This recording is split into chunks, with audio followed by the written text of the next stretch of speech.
Quick, I want to show this booking widget here from Busify. I will send you the link in the email. You can test out whatever you want. Before we begin, I just want to go over some of the highlights, what the round trip form looks like. So, the round trip form, what it looks like, and then how the pricing is generated back. Those are the only things that really matter right now. And then I'll touch upon a few other things, right? So I'm going to be moving quick. I don't really have to show the moves stuff unless you want me to. I can because you already know your software. So let's just jump into it.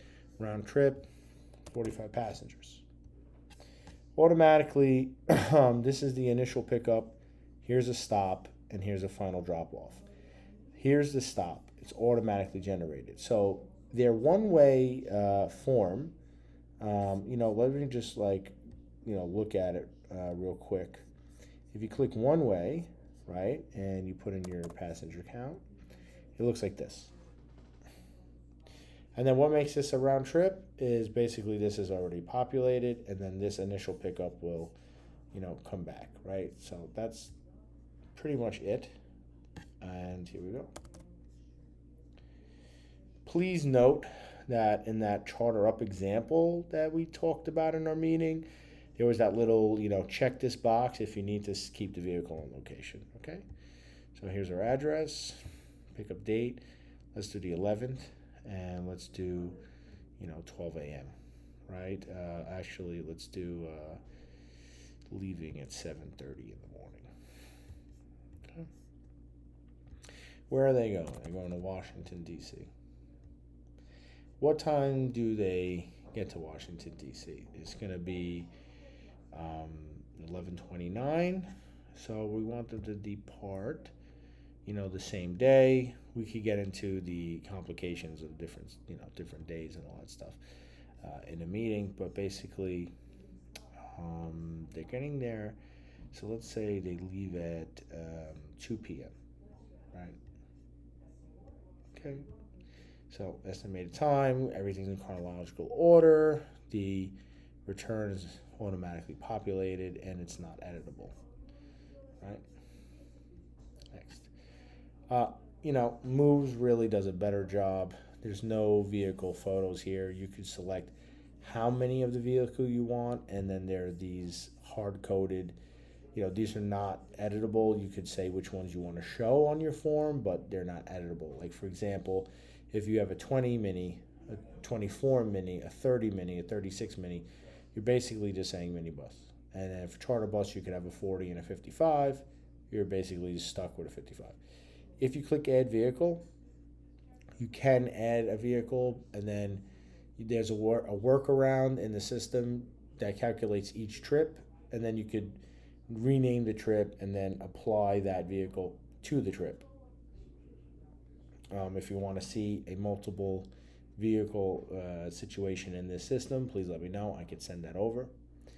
So next, you get this breakdown, right? You get this breakdown.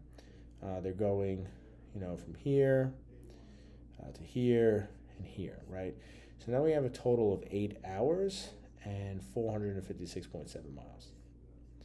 And here's my name. And then we'll continue.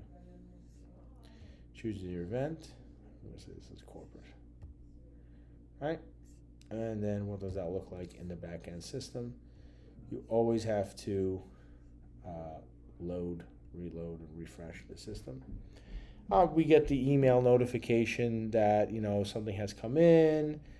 This is the trip that I was talking about. Instead of being labeled trip 1, we could edit the name of that trip.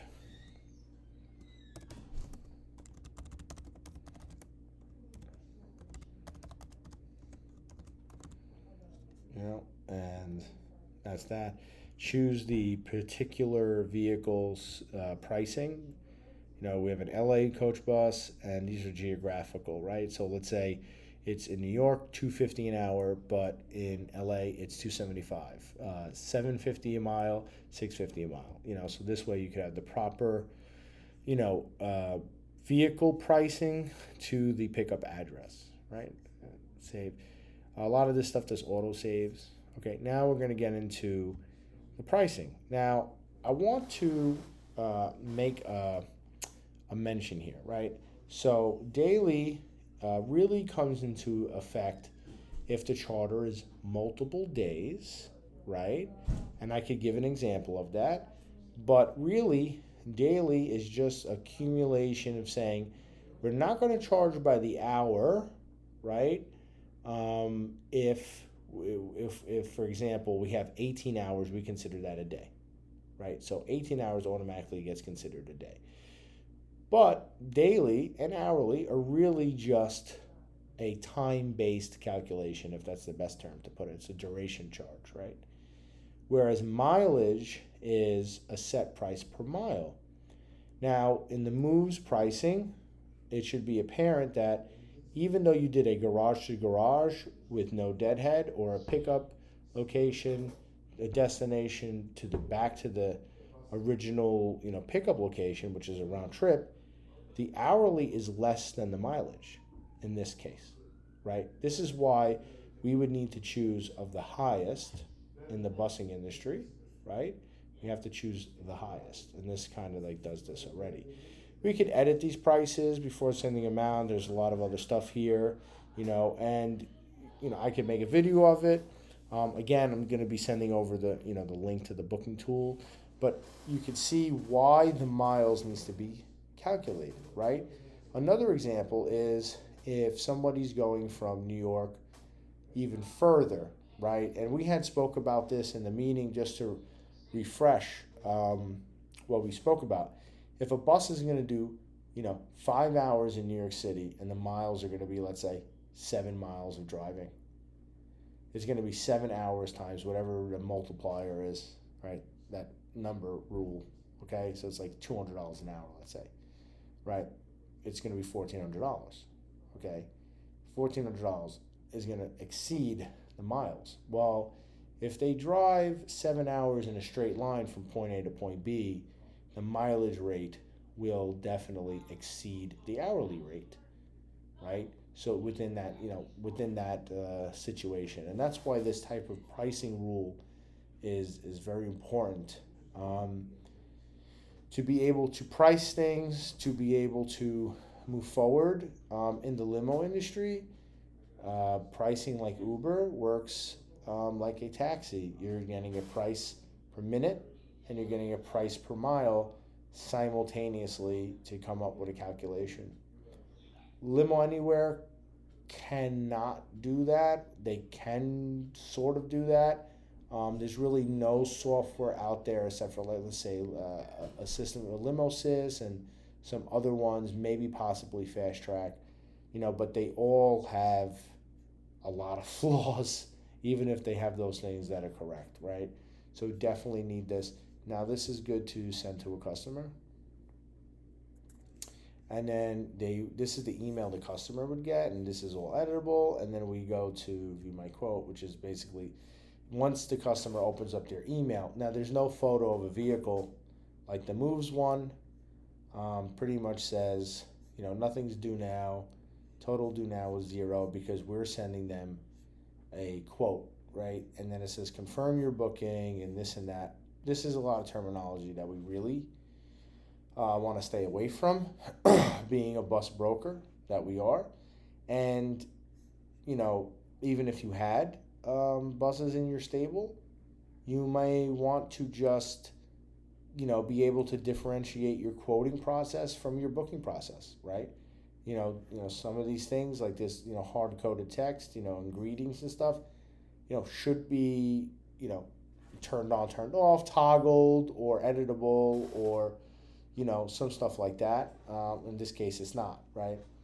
Now, they could see trip details. I titled the trip, right? This. Otherwise, it would just say trip 1, and then here's the price for trip 1, right? So this is how we arrive at this pricing, okay? From the round trip form, calculating the entire form, and miles was the winner here. Excuse me. Once the customer clicks reserve now, here's a terms and conditions that pops up. Our terms and conditions is probably the longest in the industry. It's like basically we ripped out a few chapters of the Bible and put it in here. That's a joke, but basically, name, okay,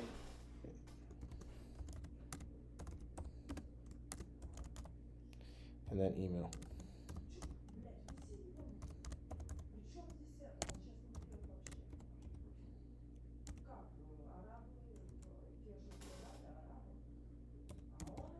All right, and then this. So this is e-sign. This is date and time stamped and IP address stamped. Okay, signed electronically. Okay, and then the customer, sees this again. We spoke about that, and then we would go in and reserve the booking, um, on our end, right? And there's all different types of payment tools and situations like that. I think the moves is, you know, more intuitive for the client. I think a lot of things that come back, the visual information is just better. I put this photo up here. I think it's a great photo. Um, it's just looks better, right? And you know, here's a round trip. Here's your photo of your vehicle. Basically, features and stuff like that. So this is, we just need these little changes, and we'll be able to move forward.